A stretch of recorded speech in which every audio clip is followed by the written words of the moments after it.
Pemerintah resmi menghentikan penggunaan vaksin AstraZeneca dengan nomor batch CTMA V547. Penghentian tersebut merupakan bentuk kehati-hatian pemerintah untuk memastikan keamanan vaksin ini.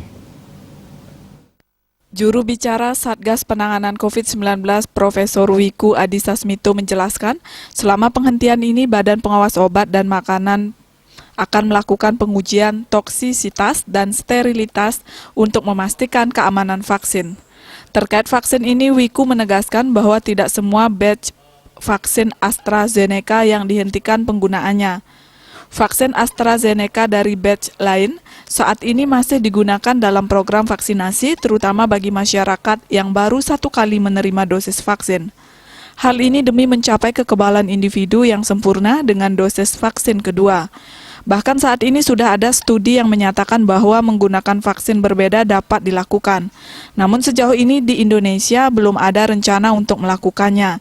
Indonesia selalu melakukan pengawasan terhadap kejadian ikutan pasca imunisasi atau KIPI yang ada di lapangan.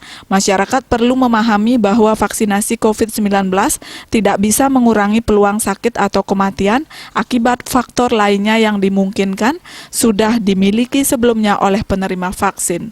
Tim Komunikasi Komite Penanganan COVID-19 dan Pemulihan Ekonomi Nasional melaporkan.